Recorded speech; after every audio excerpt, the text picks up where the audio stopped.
پھر آگے آ گیا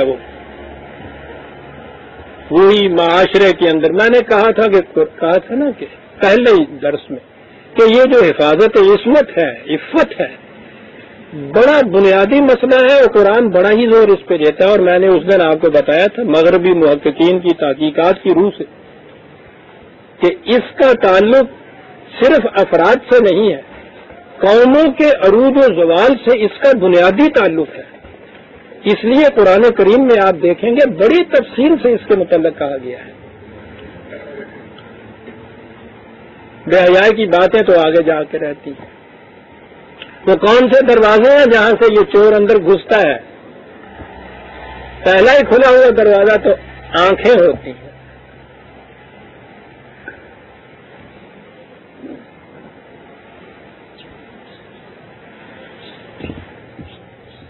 وہ تو اسے در فتنہ کہتا ہے چشم نیم باز عجب خواب ناز ہے. فتنہ تو سو رہا ہے، در فتنہ باز ہے. یہ تو در فتنہ ہوتا ہے.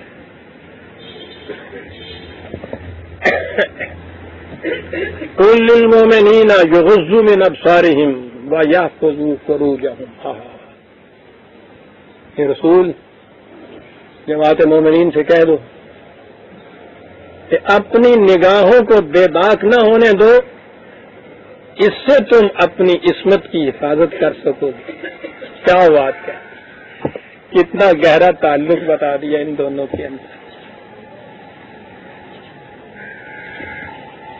قرآن کریم جرم سرزد ہونے کے بعد کی سزاؤں کے اوپر ہی نہیں آتا، وہ تو کبھی ہوتا ہے. وہ حفاظتی تدابیر پہلے بیان کرتا ہے کہ یہ ہو ہی نہ. یہ کہنا کہ یہ غضوا من ابصارہم ویحفظوا فروجہم کتنا گہرا تعلق ہے کہ زور تو ہم دے رہے ہیں اس پہ کہ حفاظت عصمت نہایت بڑی ضروری چیز ہے، لیکن اس کے لیے ہم تمہیں بتاتے ہیں کہ چور اس راستے سے آتا ہے، نگاہوں کو بے باک نہ ہونے دیجیے. ذالک ازکی لکم لہم، یہ ہے وہ چیز کہ جس سے تزکیہ جسے آپ کہتے ہیں انسانی صلاحیتیں نشو و نما پاتی ہیں. پہلی چیز اس میں یہ ہے کہ نگاہوں کو بے باک نہ ہونے دو. اور یہ دیکھیے کہ پہلے مردوں سے کہا ہے، مردوں سے کہو کہ اپنی نگاہیں جو ہیں نیچی رکھیں، بے باک نہ ہونے دو. اور آگے ہے قل للمؤمنات یغضضن من ابصارہن ویحفظن فروجہن. بعد میں عورتوں سے کہا.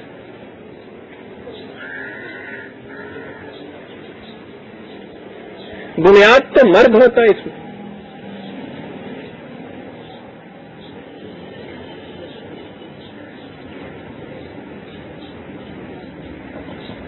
ہم سارے الزام جتنے بھی ہیں عورت پہ ڈالتے ہیں. مرد پاک دامن رہنا چاہے تو کیا کر لے گی عورت؟ وہ ابتدا اس سے کرتا ہے کہ ان سے کہو کہ اپنی نگاہوں کی کو بے باک نہ ہونے دے. غض بصر کے معنی ہمارے ہاں تو کہتے ہیں نا نگاہیں نیچی رکھے اور پھر اس کے بعد آگے پھر مسائل چلتے ہیں کہ صاحب نیچی نگاہ رکھ کے وہ چلے کیسے؟ صحرا میں جنگل میں تو شاید چل بھی جائے. پھر یہ سڑکیں ہماری 4 آنکھیں کھلی ہوئی ہوں جب بھی ایکسیڈنٹ ہوتے ہیں. تو یہ یوں نگاہ کرنے کی بات نہیں. اب یہ جو میں نے کہا ہے کہ یہ بات اصل میں یہ نہیں ہے، نہ ہی یہ بات وہ ہے جو کہا ہے خواتین سے عورتوں سے کہ نگاہیں یوں رکھیں. اور اس کے بعد تو ہمارے یہاں وہ آ گیا نا وہ جو نقاب بنا ہوا ہوتا ہے تو اس کے اندر یعنی وہ آنکھیں 4 آنکھیں بھی اس میں تو کھول لیں جب بھی کچھ نہیں پتہ چلتا. اب یہ جو بات ہے کہ یوں نگاہیں یوں رکھ لینا اور ویسے، سنیے عزیزان من کیا عجیب چیز کہتا ہے، غور کیجئے. کہا جو ہم نے کہا ہے سنا تم نے، کہا یہ ہے کہ یہ اس لیے ہے احتیاط یہ برتو کہ حفاظت عصمت تمہاری ہو، دلوں کے اندر تمہارے یہ تصور قائم ہو، نگاہیں اس خیال سے تمہاری نہ بے باک ہو کہ وہ چیز ہے ان اللہ خبیر بما یصنعون، اور جو تم مصنوعی طریقوں سے کرتے پھرتے ہو ہمیں پتہ ہے کیا کرو گے. یا میرے خدا پہ اگر ایمان نہ ہوتا کہ خبیر و علیم ہے تو ہم کہتے کہ پتہ نہیں ہے عرش پہ بیٹھے کرا کے لگ گئے نہ چیزاں یہ تھیا بھی کچھ ہوئے گا.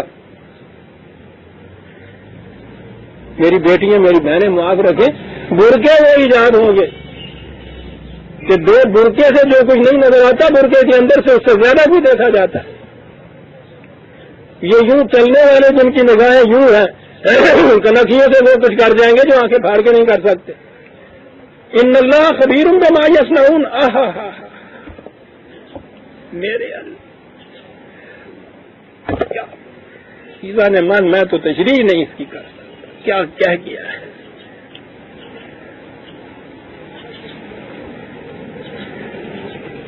یہ جو چیز ہے نا اصل شے تو اس دل کی پاکیزگی کی ہے، ورنہ باقی چیزیں جو ہیں یہ تو صنعت گری ہے۔ یہی سے لفظ مصنوعی نکلا ہوا ہے نا، یصنعون کیا لفظ ہے ہمیں پتا، ہم جانتے ہیں اصل چیز یہ ہے۔ دل میں یہ بات نہ ہو تو پھر تو پوچھو نہیں، صنعت گری کے کیا کیا طریقے ہوتے ہیں، ہے تو معاف رکھیے غزل کا شعر، لیکن بات کچھ یوں ہی یاد آ گئی۔ کس قدر حسن بھی مجبور کشاکش ہے، کیا سر جھکائے نہ بنے آنکھ اٹھائے نہ بنے۔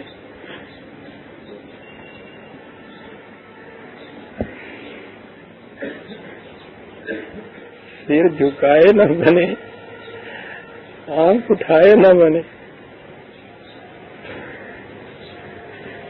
دیکھتے ہیں یہ کیفیت ہے، یہ یصنعون کی کیفیت ہے۔ اس نے تو اس کے لیے وہ تو بہرحال اس کو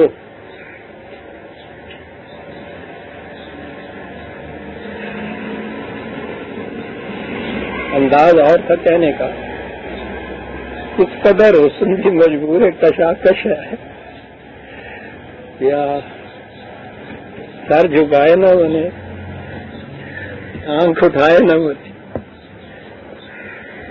ان اللہ خبیر بما یصنعون، یہ ہے کیفیت ہوتی۔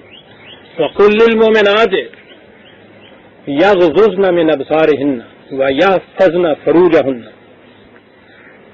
مردوں سے ایک قدم آگے بڑھے، کہا کہ اب ان خواتین سے کہو کہ یہ بھی نگاہوں کو بے باک نہ ہونے دیں، اور اس کے ساتھ اور آگے ان کے متعلق وَلَا يُبْدِينَ زِينَتَهُنَّ إِلَّا مَا ظَهَرَ مِنْهَا،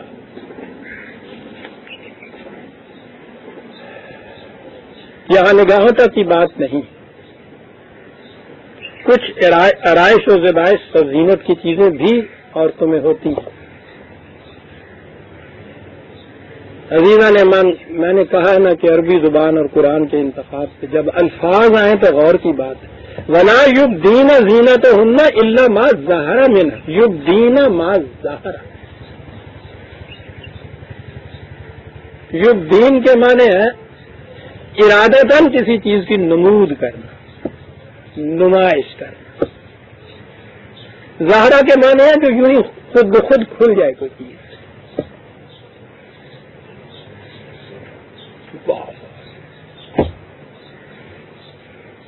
کہا یہ الگ بات ہے کہ وہ چلتے ہوئے ہاتھ کھلے ہوئے ہیں، ذرا آستین اوپر چڑھ گئی، پلو ادھر ہٹ گیا، سر سے کپڑا یوں ہو گیا، یہ ما ظاہرہ والی بات ہے، لیکن اصل چیز ہے وَلَا يُبْدِينَ زِينَتَهُنَّ، بال ارادہ نمود و نمائش نہ کرے۔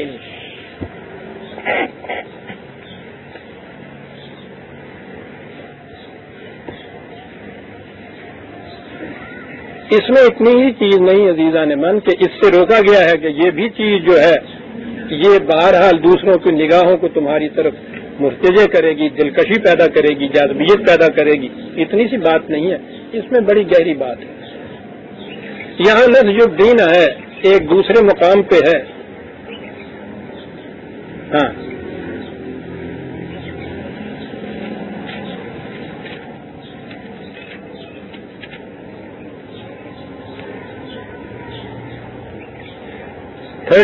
over 33 33 کہا یہ گیا ہے وَقَرْنَ فِي بَيُوتِكُنَّ وَلَا تَبَرَّجْنَ تَبَرُّجَ الْجَاهِلِيَّةِ الْأُولَى، تبرج یہاں لفظ آیا ہے، بڑی بڑی گہری بات ہے۔ کہ ان سے کہو تبرج نہ کریں. زیادہ وضاحت میں نہیں جا سکتا، نہ جاؤں گا. یہ تبرج جو ہے بے ریم، یہ برج، اس سے یہ لفظ ہے.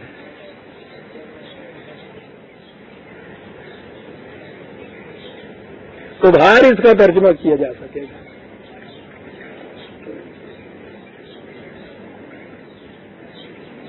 نمائش اور نمود کا یہ جذبہ کہ جس میں یہ چیز ابھار کے سامنے لائی جائے.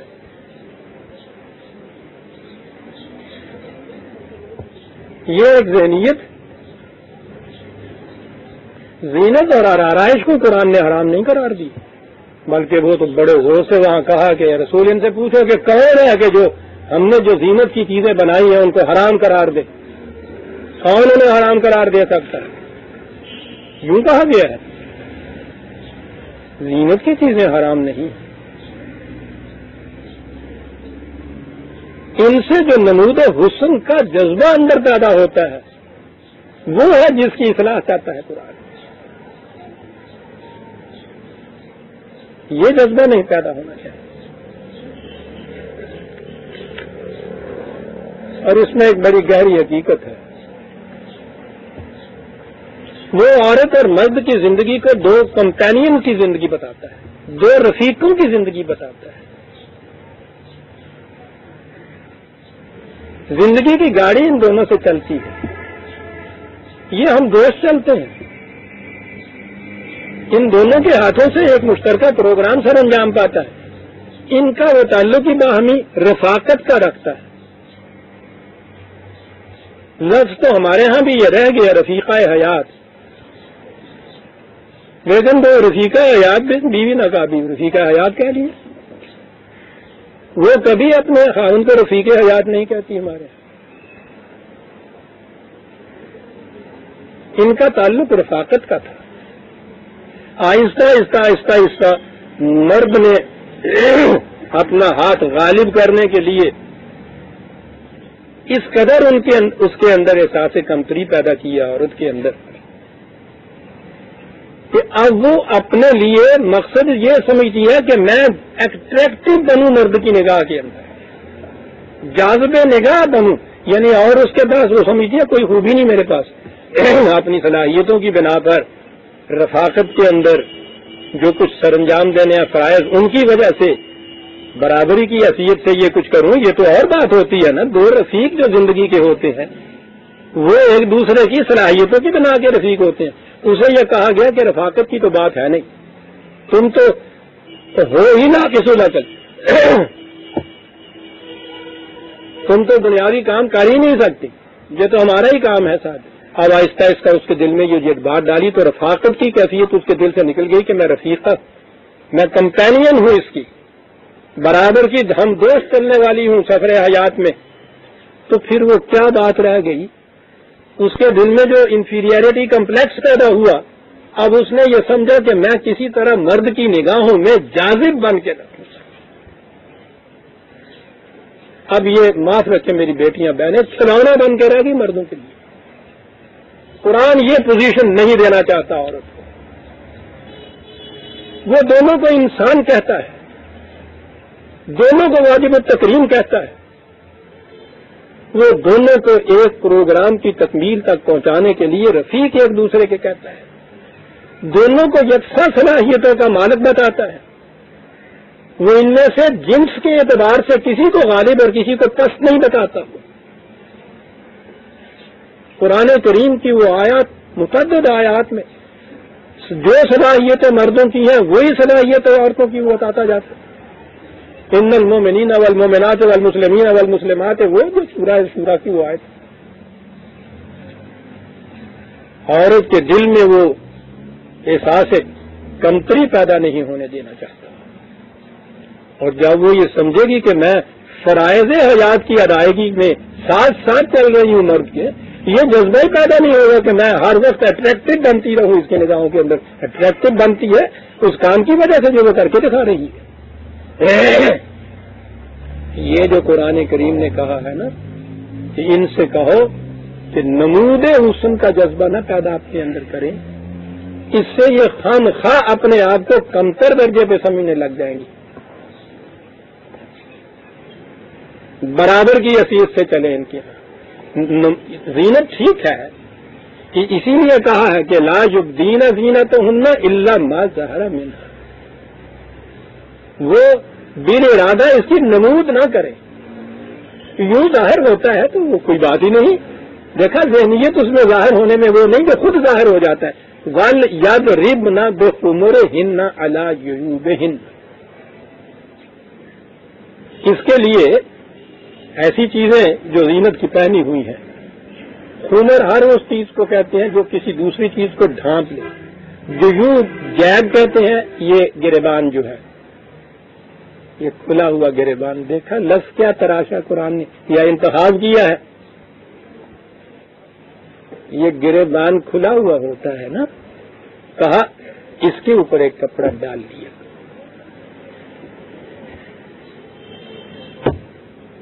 جیوبیں۔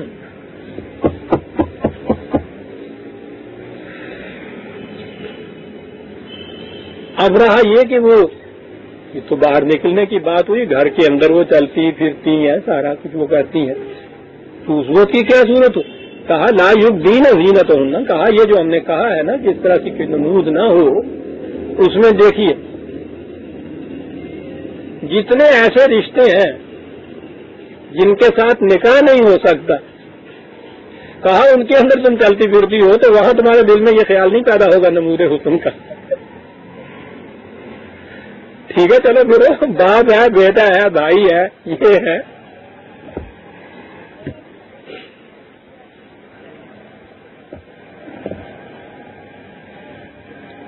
انسانی ذہنیت بھی عجیب چیز ہے عزیزہ نے مانی، معاف رکھیے گا، بدماش سے بدماش نہ ہو جو لڑکا بھی باہر جو کسی کو بھی نہ چھوڑے، اپنے گھر میں تنہا کمرے میں جوان ہمشیرہ دونوں یہ وہاں اس کمرے کے اندر آپ سوئے ہوئے ہیں، کبھی ہی کا تصور میں بھی اس کی یہ بات نہیں آئے گی، حالانکہ وہ ویسے ہی لڑکی ہے جیسی وہ باہر کی لڑکیاں تھیں، جن کی اس کی کیفیت یہ تھی کہ وہ اگر یوں نہیں کبھی کو دیکھ پاتا تو وہ کہتا من انداز قدا ترا میش ناسماشی سے قد تو پہچان جانے پہ کون جانتی ہے،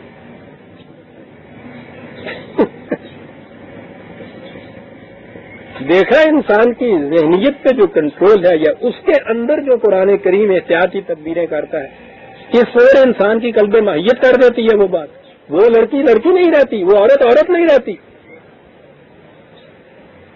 جسے ہم بہن کہتے ہیں، وہ مرد ہی نہیں رہتا جسے وہ بھائی کہتی ہے، الا بعولتہن او آبائہن او آبائے بعولتہن او ابنائہن او ابنائے بعولتہن او اخوانہن او بنی اخوانہن او بنی اخواتہن او نسائہن، یہ سارے رشتے جن کے ساتھ نکاح حرام ہے، کہنے لگا گھر کے اندر ان میں چلنا پھرنا ہے تم نے، ٹھیک ہے چلو پھر اب ہر وقت یہی چیز ذہن کے اندر تم سمائے ہوئے رکھو کہ میری انگلی نہ نظر آ جائے، ماتھا نہ نظر آ جائے، کہ نہیں یہ بات نہیں، یہاں یہ وہ کہنے لگی وہ بات پیدا ہی نہیں ہو سکتی ذہن کے اندر، اور نسائہن یا گھر میں یہ جو عورتیں کام کاج کرنے والی عورتیں ہوتی ہیں، وما ملکت ایمانہن او التابعین غیر اولی الاربۃ من الرجال والطفل الذین لم یظہروا علی عورات النساء، یا وہ بوڑھے گھر کے اندر تو پرانے خادم بھی جو ہو جائے جن کے ہاتھوں میں تم پلی پوسی ہو، بابا جی کہتی ہو ان کو بھی، یا یہ چھوٹے چھوٹے بچے جن کو ابھی معلوم ہی نہیں ہے کہ یہ عورت اور مرد کے تعلقات کیا ہوتے ہیں، یہ جو ہیں یہ ان کے متعلق یہ بات نہیں جو ہم نے پہلے کہی ہے۔ پہلی بات عزیزہ نے میں نے کہا کہ بھائی جو ہیں ان کے متعلق کہتے ہوئے ڈرتا ہوں کہ میں کہوں اچھے وقتوں کی یہ بات ہے، اب تو ان کو اچھے وقت کہا ہی نہیں جاتا، ہمارے ہاں ہماری زبان میں پنجابی میں کہا کہ دیکھ بار کون ہے، وہ آ کے مانو کہ بھائی کوئی بھائی ہے باہر کھلوتا ہے،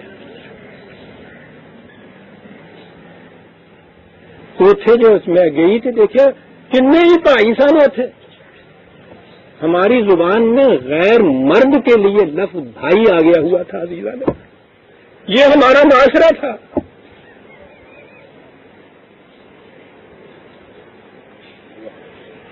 جو جانتے ہیں اس زبان کو وہ میری یہ شہادت دیں گے اس بات کی، ہمارے ہاں مرد کے لیے لفظ مرد نہیں تھا. کبھی لڑکی اندر جا کے یہ نہیں کہتی تھی کہ باہر ایک مرد کھڑا ہے، کوئی پائی ہے باہر. کن ہی پائی اتنے دیکھیے جب نہیں باہر کون ترے جانے وہاں کو پائی ترے جانے. مرد کا لفظ ہماری زبان میں نہیں تھا، غیر مرد کے لیے لفظ بھائی تھا ہمارے یہاں.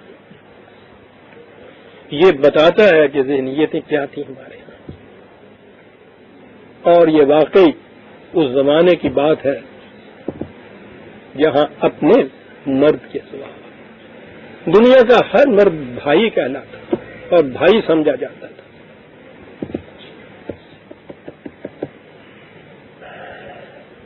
کہا کہ یہ جو ہے رشتے ان میں کوئی بات نہیں.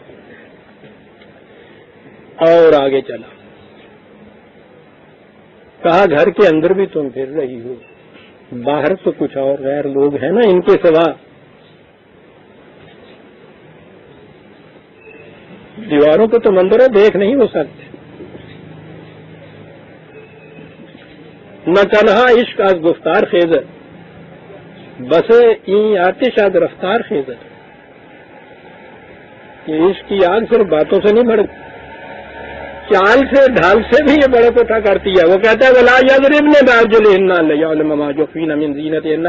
گھر کے اندر بھی چلو، پاؤں میں اگر ایسا زیور پہنا ہوا ہے کہ جو چھنکتا ہے تو پاؤں زور سے نہ مارو کہ اس کی آواز باہر غیر مردوں کے کان میں جا کے پڑ جائے. چلنے میں تو وہ چھنکتا ہے ہی، اس کی وہ مانیت نہیں ہے.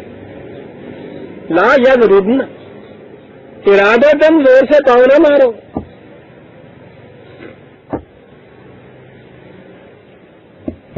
دیکھ رہے ہیں کہاں تک جاتے.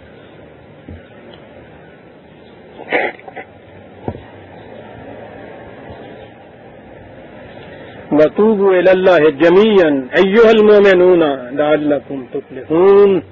اے جماعت مومنون، یہ تم سب کے لیے حکام ہم دے رہے ہیں. ایام جاہلیہ کے اندر تم سب کچھ کرتے تھے، اب اس راستے کو چھوڑو، اس راستے کی طرف آؤ. لعلکم تفلحون.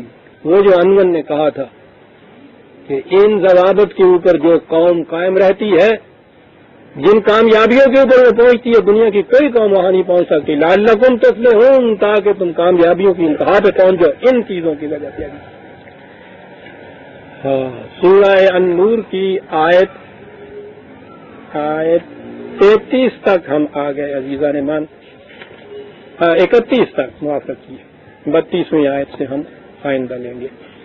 ربنا تقبل منا انک انت السمیع العلیم.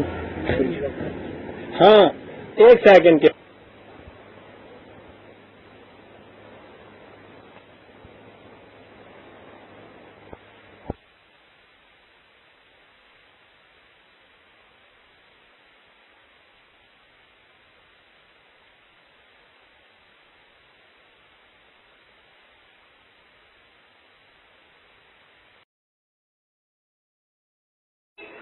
یا ایھا النبی قل لازواجک وبناتک ونساء المؤمنین یدنین علیہن من جلابیبہن ذالک ادنی ان یعرفن فلا یؤذین وکان اللہ غفورا رحیما.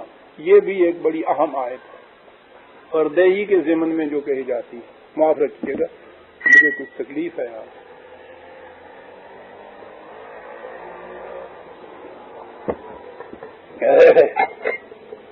کہا کہ اے رسول،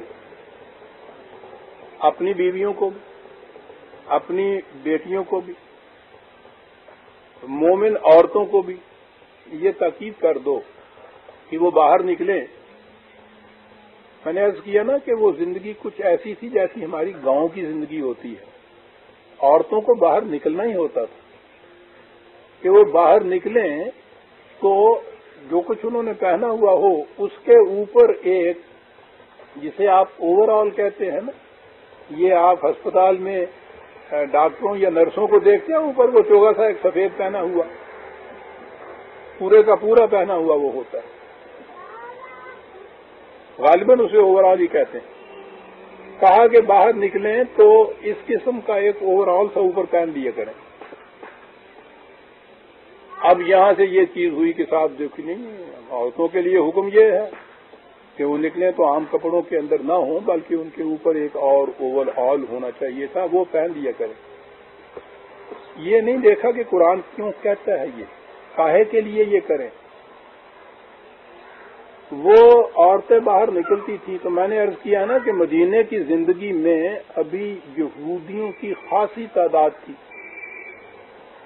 اور وہ ہر ممکن طریقے سے خرابیاں پیدا کرتے تھے۔ کھلے ہوئے دشمن نہیں تھے یہ، کبھی بھی منافق جو اور اس قسم کی دنایت والی قوم جو ہوتی ہے، کھلے بندوں کبھی بات نہیں وہ کرتے۔ قریش تو کھلے بندوں آتے تھے، گرجتے ہوئے آتے تھے، لرزا دینے کے بعد جاتے تھے۔ یہ جو تھے مدینے کے اندر کے یہودی، یہ اس قسم کی نہ دیکھی جانے والی پھانس چبھی ہوئی ہوتی تھی کہ نظر تو نہ آئے لیکن رات بھر سونے نہ دے۔ باہر جاتی تھی عورتیں، یہ انہیں چھیڑتے تھے۔ جب کہا جاتا تو تم کیوں چھیڑتے ہو، وہ کہتے تھے کہ ہمیں معلوم نہیں تھا کہ یہ شریف زادیاں ہیں یا بازاری عورتیں ہیں۔ قرآن نے یہ کہا ہے کہ ایسا کرو، جب باہر نکلو تو تم اس قسم کا اوور آل پہن لیا کرو، اور یہ اعلان کر دیا کہ یہ اوور آل پہننے والی جو ہے یہ شریف عورتیں ہیں۔ این یو رفن فلا یؤذین، تاکہ تم پہچانی جاؤ کہ تم شریف عورتیں ہو، اور اس طرح سے یہ تمہیں اذیت نہ دیں۔ وکان اللہ غفور الرحیم، اس طرح خدا چاہتا ہے کہ تمہاری حفاظت کا سامان پیدا کر دے، مرحمت دے تمہیں۔ ایک نشان تھا یہ، ایک اس بات کا کہ یہ کوئی آوارہ عورتیں نہیں ہیں، یہ شریف زادیاں ہیں، یہ نشان تھا۔ اگلی آیت نے واضح کر دی، لَئِن لَّمْ يَنْتَهِ الْمُنَافِقُونَ وَالَّذِينَ فِي قُلُوبِهِم مَّرَضٌ، کہا اتنی احتیاطی تدابیر برتنے کے باوجود اگر یہ منافق نہ باز آئیں ان کو تنگ کرنے سے، تو یہ تدبیر تھی اس بات کے لیے کہ یہ منافق اس بہانے تنگ نہ کریں ان کو، یہ کر لیا کرو۔ اور کہا کہ اس کے باوجود اگر یہ لوگ باز نہ آئیں اپنی ان شرارتوں سے،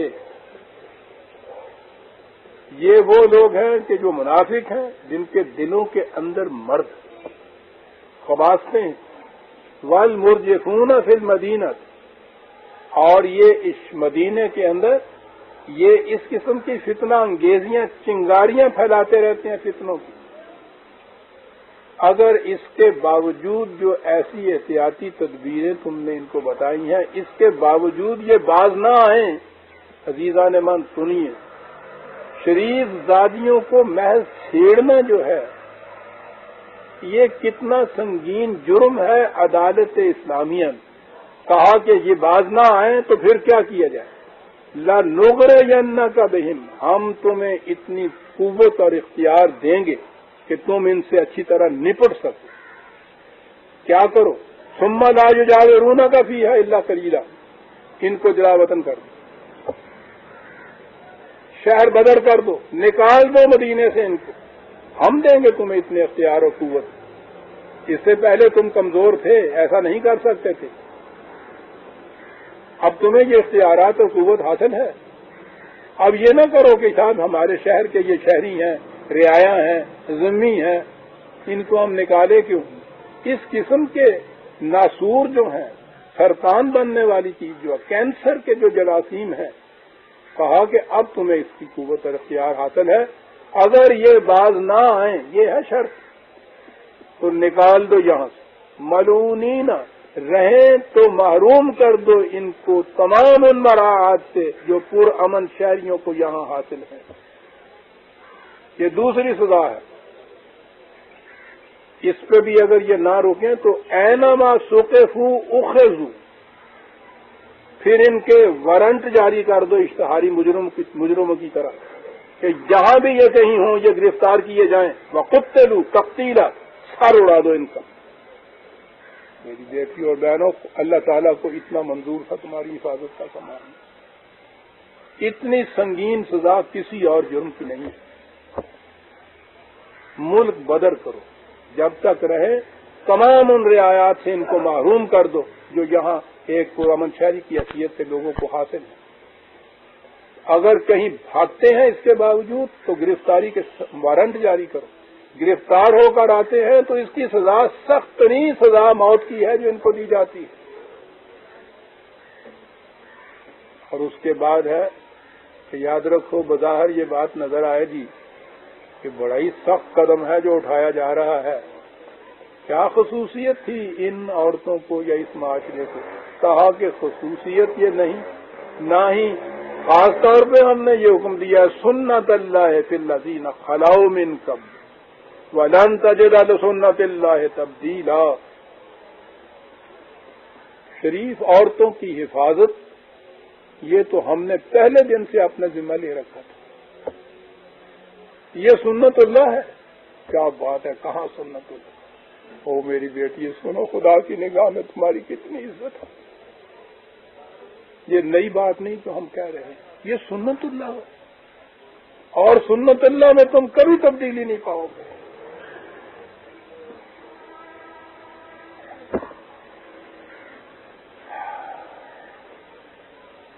یہ کہہ رہے ہیں کہ وہ انقلاب جس کے متعلق تو اتنی تنبیہات دے رہا ہے، ڈرا رہا ہے، دھمکا رہا ہے کہ آئے گا تمہارے جرائم کے نتیجے میں وہ آنے والی بات، یسألوک الناس عن الساعة قل انما علمها عند الله وما يدريك لعل الساعة تكون قريبا.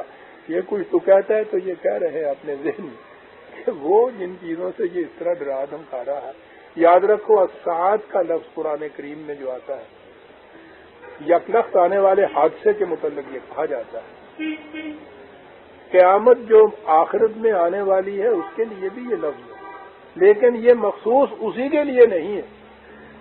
اس دنیا کے اندر بھی جو اس قسم کے عظیم انقلابات آتے ہیں ان کے لیے بھی قرآن نے یہ لفظ استعمال کیا. یہ انقلاب جو محمد الرسول اللہ والذین معہ کے مقدس ہاتھوں سے آنے والا تھا اس کے لیے قرآن نے ساعت کا لفظ استعمال کیا. بہت بڑا انقلاب تھا جو آیا تھا، اوپر تلے ہو گئے تھی ساری بات. پرانے معاشرے تہذیب تمدن ہی نہیں اجڑی تھی. کیسر اور کسرا کی اتنی عظیم مملکتیں جو تھیں وہ بھی زیر و زبر ہو گئی. اتنا عظیم انقلاب تھا یہ. اس کے لیے الساعت کا لفظ آیا. اور یہ پوچھتے ہیں کہ یہ جو تم کہہ رہے ہو کہ ایسا ہو جائے گا اور یہاں اتنا بڑا عظیم انقلاب آ جائے گا، یہ کب آئے گا؟ کہا کہ کب کی بات جو ہے یہ تو ہم جانتے ہیں، یہ سوال نہیں ہے کہ ان کو بتایا جائے وہ کب آئے گا، آ رہا ہے. کہا ما یدریک لعل الساعة تکون قریبا. کیا معلوم ہے ان کو کہ وہ ان کے دروازے پہ دستک دے رہی ہو اور ان کو خبر ہی نہ ہوگی کب آ رہی ہے. یہ تو قوت کے نشے میں مدہوش ہیں.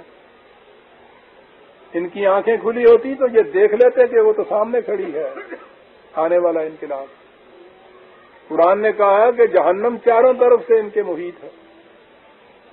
اور دوسرا لفظ بڑا ہی حسین، کہا وہ تو انہیں دیکھ رہی ہے، کمبخت یہی اسے نہیں دیکھ.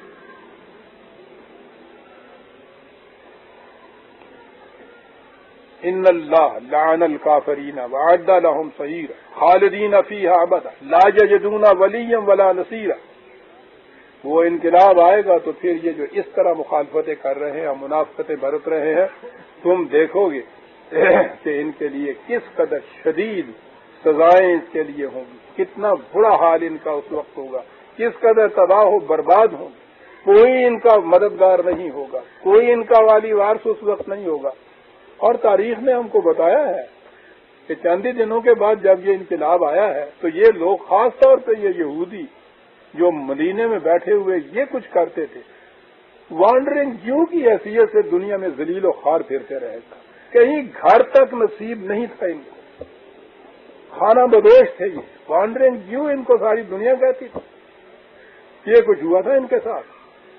یوم تقلب وجوہہم فی النار یقولون یا لیتنا اطعنا اللہ واطعنا الرسول وقالوا ربنا انا اطعنا سادتنا وکبراءنا فاضلونا السبیل.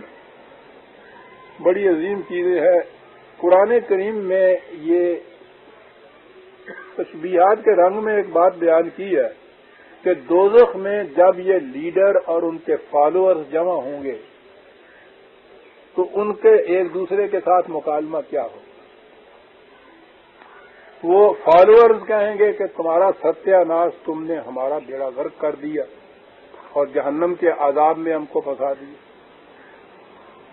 وہ ان سے کہیں گے کہ اس میں ہماری ذمہ داری ہے, ہم نے تمہیں مجبور کیا ہوا تھا, گھسیٹ کے لے آئے تھے ہم نے آواز دی, تم ہمارے پیچھے آئے گئے, تمہارے اپنے دل کے اندر تھا سب کچھ, ہم نے تو اتنا ہی کیا تھا, ہم نے تمہیں مجبور کیا تھا. وہ کہیں گے جی اس سے زیادہ مجبوری اور کیا ہوتی ہے, تم ایسی سازشیں کیا کرتے تھے جو ہمارے وہم و گمان میں بھی نہیں آ جاتی تھی. تمہارے جال اس قدر دامے ہم رنگے زمین تھے کہ ہم ان کو دیکھ ہی نہیں پاتے تھے, ہم پھنس جاتے تھے ان کے ساتھ. یہ کچھ کرتے تھے تم. بڑی تفصیل میں ہے یہ مکالمے. تو کیا یہ اس جہنم کے مکالمے ہیں؟ یہ اسی جہنم کے نہیں کہ جس کے اندر قومیں آ کر گرفتار ہوا کرتی ہیں, اس وقت پھر بے نقاب ہوتے ہیں لیڈر, اس وقت عوام کا شعور بھی بیدار ہوتا ہے. وہاں اس وقت وہ سوچتے ہیں کہ ہمارے ساتھ یہ کس نے کیا, پھر وہ ایک دوسرے کو تان دیتے ہیں کہ اس قسم کے یہ لیڈر ہمارے ہاں کے. وہ کہتے ہیں جیسا دودھ ہوتا ہے ویسی بلائی آتی ہے اس کے اوپر, چل بھائی ذمہ داری دودھ کی ہوتی ہے. قرآن نے مختلف مقامات پہ کہا, یہاں بھی یہ کہا کہ اس قسم کا جب ان کے اوپر یہ شدید تباہی آئے گی تو وہ یہ کہیں گے کہ کاش ہم خدا اور رسول کی اطاعت کرتے.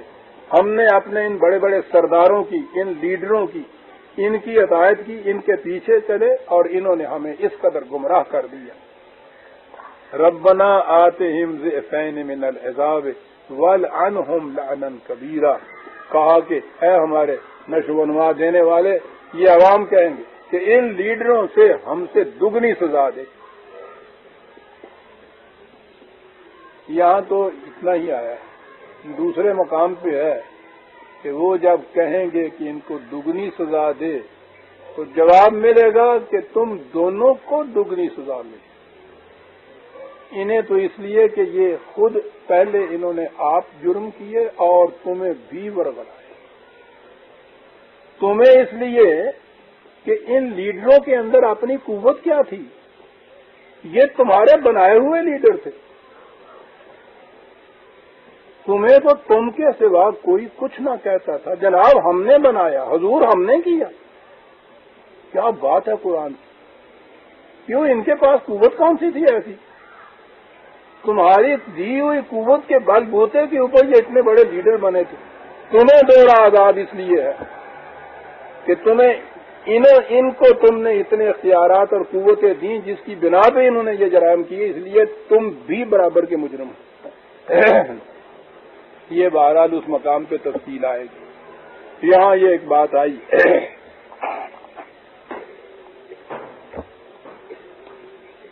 وہاں کہا تھا نا کہ خدا اور رسول کو ایذا مت پہنچایا کرو. پھر آئی ہے یہ آیت, یا ایھا الذین آمنوا لا تکونوا کالذین آذوا موسیٰ فبرأہ اللہ مما قالوا وکان عند اللہ وجیہا. اور وہ کہا کہ جماعت مومنین یاد رکھو, یہودیوں کی بات ہو رہی تھی نا, انہوں نے اپنے پیغمبر موسیٰ کو بڑا ہی ستایا تھا. تم ایسی بات نہ کرنا کہ اس طرح سے تم رسول کو ستاؤ. بات تو بڑی صاف ہے. قرآن کریم نے بنی اسرائیل کی اس تمام روش کو بڑی تفصیل سے بیان کیا ہے. کتنا بڑا احسان کیا حضرت موسیٰ علیہ السلام نے اس قوم کے اوپر کہ فرعون جیسے مستبد حاکم کی غلامی سے چھڑا کر سینا کی فضاؤں میں آزاد کر دیا، مملکت قائم ہوئی، شہنشاہی، اتنی بڑی سلطنتیں ملی ان لوگوں کو، لیکن ان کی کیفیت یہ تھی، وہ قرآن کریم بھی بتاتا ہے اور تورات میں تو قدم قدم پہ یہ ہے کہ کہیں ذرا پانی کی دقت ہوئی یہ مسل کے بیٹھ گئے، لگے کیا نے موسیٰ تیرا ستیہ ناش معاذ اللہ، کہاں تباہ کرنے کو ہمیں لے آیا ہے۔ وہاں من و سلوہ ملتا تھا جنگلوں میں، بیٹھ گئے کہ نہیں صاحب ہمیں تو چٹنی چاہیے، پکوڑے چاہیے، بھنے ہوئے کباب چاہیے، ٹکے چاہیے، کہاں لیا؟ وہ کہنے لگے ستیہ ناش وہاں تمہیں کیا ملتا تھا؟ کہنے لگے ملتا نہیں تھا، ہم ان کی ہانڈیاں پکاتے تھے اور جو نیچے باقی بچتا تھا ہم ہی تو چاٹا کرتے تھے۔ کہنے لگا ستیہ ناش تمہارا، غلامی کی حیثیت میں جو ہانڈیاں چاٹتے تھے وہ تمہیں زیادہ مرغوب تھیں اس آزادی میں من و سلوہ جو تمہیں مل رہا ہے۔ وہاں سے نکال کے یہ لائے ایک خدائے واحد کی غلامی کے اندر دینے کے لیے۔ چلے جا رہے ہیں، گاؤں میں جاتے ہوئے دیکھا کہ وہاں لوگ وہاں ایک بت بنایا ہوا ہے، اس کو پوچھ رہے ہیں، پکڑ کے بیٹھ گئے پلہ حضرت موسیٰ علیہ السلام کا کہ موسیٰ ہمیں بھی اس قسم کا ایک دیوتا بنا دو، یا ہمیں دکھاؤ تمہارا خدا کون سا ہے، ہم تو دیکھیں گے تو مانیں گے، ورنہ ہم دیکھے ہوئے خدا کو ہی مانیں گے۔ کہا اس خدا کی نعمتوں کو یاد کرو، تم کیوں قدم قدم کے اوپر مجھے تنگ کر رہے ہیں؟ اور وہ چند دن کے لیے باہر کہیں گئے، پیچھے سے وہ سامری کے معنی ہوتا ہے نہایت قصہ داستان گو، اس نے لیا انہی کا زیور لیا، یہ اس قسم کے فریب کر اپنے پلے سے نہیں کچھ کیا کرتے، انہی سے لیا کرتے ہیں، انہی سے زیور لیا، وہ ایک چھوٹا سا مینڈا بنا دیا، وہ بت سا بنا دیا، اور یہ سارے اس کی پرستش کرنے لگ گئے۔ تو آئے اور انہوں نے دیکھا اور تمہارا ستیہ ناش، میں نے اتنی جان ماری تمہاری خاطر، تمہاری حالت یہ ہے کہ ذرا ادھر ہوئے اور تم نے ان کو، یعنی اس طرح سے موسیٰ کو علیہ السلام کو تنگ کیا تھا۔ قرآن کریم نے یہاں یہ کہا ہے کہ یہ بنی اسرائیل کی خصلتیں تمہارے اندر نہ کہیں آ جائیں، اس قسم کی باتیں نہ کرنے لگ جانا۔ وقت ہے 5 منٹ کا۔ کہا جاتا ہے کہ قرآن کریم جو ہے تفاسیر کی روح سے سمجھ میں آتا ہے، اور تفسیریں جو ہیں وہ احادیث پر مبنی ہیں، روایات پر مبنی ہیں۔ یہ جو آیت آئی ہے نا، اس کی تفسیر ہمارے ہاں ہے، بخاری شریف میں اس کے متعلق ایک روایت ہے کہ موسیٰ علیہ السلام کو کیسے تنگ کرتے تھے اور خدا نے ان کو کس طرح سے باعزت بتایا۔ اس میں لکھا ہوا ہے کہ یہ بنی اسرائیل جو تھے وہ یوں ہی ندی کے کنارے، دریاؤں کے کنارے ننگے نہا لیا کرتے تھے۔ حضرت موسیٰ علیہ السلام کو بہت حیا سی اور یہ دور نکل جاتے ان سے اور الگ جا کے تخلیہ میں وہ نہاتے تھے۔ انہوں نے مشہور کرنا شروع کر دیا کہ موسیٰ کو، وہ علیہ السلام بھی تو کہاں کرتے ہوں گے علیہ السلام، کہ انہیں کوئی اس قسم کی بیماری ہے کہ جس کی وجہ سے یہ دوسروں کے سامنے ننگا نہیں ہونا چاہتے۔ دیکھیں کسی طرح سے کپڑا اٹھا کے اس کے کہ وہ کیا بیماری، تو اب کسی کے متعلق یہ مشہور کیا جائے، یعنی وہ تو اپنی حیا کے مارے اکیلے جا کے خلوت میں نہاتے تھے اور ان کے متعلق یہ ساری چیز جو پھیل گئی تھا۔ اب کریں یہ کیا، یعنی یہ اب اپنا تحمل اٹھا کے تو دکھانے سے رہے کہ کوئی ایسی بیماری نہیں ہے مجھے، اور یہ وصفے تو فی صدور الناس، سارے یہ بات پھیلا دی جائے۔ کیا کیا جائے گا؟ اس کے لیے ایک تدبیر کی خدا نے وہاں اس روایت میں یہ ہے کہ ایک دن حضرت موسیٰ وہاں نہا رہے تھے ندی کے کنارے، انہوں نے اپنے کپڑے ندی کے کنارے پتھر پہ رکھے اور آپ نہانے لگ گئے۔ جب نہا کے باہر نکلے کپڑے لینے کے لیے تو وہ پتھر بمائے کپڑوں کے آگے آگے چلنا شروع کر دیا اسے، وہ آگے آگے چلا گیا، یہ پیچھے پیچھے چلے گئے کپڑے، وہ اور آگے چلا گیا، یہ اور پیچھے چلے گئے، وہ دوڑتے گئے، چلے گئے، وہ پتھر جو تھا وہ آ گیا اس قبیلے کے اندر جہاں یہ لوگ باقی تھے، اور وہاں ان لوگوں نے دیکھ لیا حضرت موسیٰ کو ننگا اور کہا نہیں کوئی بیماری نہیں ہے، کہ اللہ تعالیٰ نے اس طرح حضرت موسیٰ کو اس ذریعے سے پار کر دیا تھا۔ یہ ہے اس آیت کی تفسیر عزیزان مان، یا ایھا الذین آمنوا اتقوا اللہ وقولوا قولا سدیدا، جماعت مومنین اس قسم کی باتوں کی طرف تم نہ ہو جو موسیٰ کے ساتھ اس قوم نے کیا تھا. صاف ستھری بات، قولوا قولا سدید، کیا بات. یہ سدید جو ہے میں کبھی نہیں بھولتا. وزیر خان کی مسجد کے پیچھے جو دیوار ہے نا، کبھی اس کو جا کے دیکھنا. دنیا کے بڑے بڑے سیاح آتے ہیں اس کو دیکھنے کے لیے. اتنی لمبی دیوار ہے اور اتنی اونچی دیوار ہے. اس زمانے میں جب ابھی ایسے آلات بھی نہیں بنے ہوں گے، اس قدر سیدھی ہے وہ کہتے ہیں کہ جس کے اندر کہیں ذرا سا فرق نہیں آتا. یہ جو صد اس قسم کی ہوتی ہے نا، صاف بالکل، وہ ہوتی ہے قول سدید. ایسی بات کہو جس میں کہیں ٹیڑھ نہ ہو، کجی نہ ہو، کوئی پیچ نہ ہو، کوئی خم نہ ہو، کہیں سے یہ نہیں کہ ابری ہوئی، کہیں سے نیچے گئی ہوئی، صاف ستھری دو ٹوک قول سدید. ایسی باتیں کیا کرو، پیشدار باتیں نہ کیا کرو.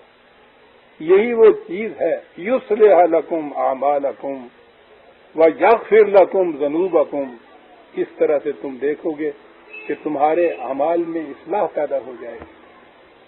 تمہارے جو چھوٹی موٹی سی لغزشیں کبھی ہوتی ہیں، اس قسم کے حسن عمل کے وزن سے وہ جو ہیں ان کا پلڑا جھکے گا نہیں، اوپر رہے گا. حسن عمل کا پلڑا جھکتا چلا جائے گا. وَمَن يُطِعِ اللَّهَ وَرَسُولَهُ فَقَدْ فَازَ فَوْزًا عَظِيمًا. اور جس نے بھی اس نظام خداوندی کی اطاعت کی، اس کے بعد یاد رکھو فَازَ فَوْزًا عَظِيمًا، دو لفظوں میں بات کر. تمام مذاہب کے اندر منتہا جو ہے انسان کے حسن عمل کا، مذہب کی پیروی کا، نجات ہے. نجات کے معنی ہے کسی عذاب سے چھٹکارا حاصل ہونا. کچھ حاصل نہیں ہوتی کوئی چیز. 6 مہینے کی قید کے بعد جب وہ واپس آتا ہے تو وہ قید سے رہائی ہوتی ہے، صرف کچھ ملتا نہیں ہے. اور نجات کے معنی یہ تھے، یا بیماری کے بعد جب آدمی تندرست ہوتا ہے تو پہلی حالت پہ آ جاتا ہے، ایز یو ور ہو جاتا ہے. نتھنگ اینڈ، کچھ حاصل نہیں ہوتا اسے. تمام مذاہب کے اندر مذہبی اطاعات کی، عبادات کی، قوانین کی، احکام کی پیروی کا نتیجہ یہ ہے کہ انسان جس مصیبت میں پھنسا ہوا ہے اس سے چھٹکارا حاصل کر لے، جیسا پہلے تھا ویسا ہو جائے. ہوا کیا یہ اندازہ لگائیے، جیسا پہلے تھا ویسا پھر ہو گیا. بات بڑی لمبی ہے، اگر میں ہر مذہب کا آپ کو سناؤں تو اب وقت نہیں ہے. میں تو ایک لفظ کہہ رہا، قرآن نے یہ نجات کا تصور نہیں لیا. کہا یہ جس نے کیا فقد فاز فوزا عظیما. فاز ہوتا ہے اچیومنٹ جس کو کہتے ہیں. اس نے اتنا کچھ حاصل کیا کہ جو بہت ہی بڑا حاصل کرنے کی بات ہے. اچیومنٹ ہوتی ہے دین کے اندر، ایز یو ور نہیں ہوتا انسان اس کے اندر. سورہ عذاب کی آیت 71 تک ہم آ گئے. اگلی آیت جو ہے میں ابھی عرض کر دوں، یہ وہ آگے ہی آیت بڑی مشہور کہ اللہ تعالیٰ نے اپنی امانت کو زمینوں اور آسمانوں کے سامنے رکھا اور انہوں نے نہ کر دیا کہ نہ بابا ہماری توبہ، ہم تو نہیں اس کو اٹھا سکتے. اور انسان نے اس کو کہا کہ بھئی دیکھو خدا کے سامنے یہ وہ بیچارہ لیے جا رہا ہے، اپنی امانت کو ہاتھ میں اٹھائے اور وہ تو لیتے نہیں ہیں، اٹھاتے نہیں ہیں، تو یہ تو بڑی بری بات ہے. سمجھیا نا، یہ تو بات نہیں. تو اس نے آگے جا کے کہا کہ جی اچھا یہ نہیں اٹھاتے تو ہمیں دے دیجئے. خدا نے اس کے سر پہ رکھ دی اور اس کے بعد کہا انہ وہ کانا ظلومن جہولا وغیرہ عالم دال جاہل تھا، خدا کے لے گیا.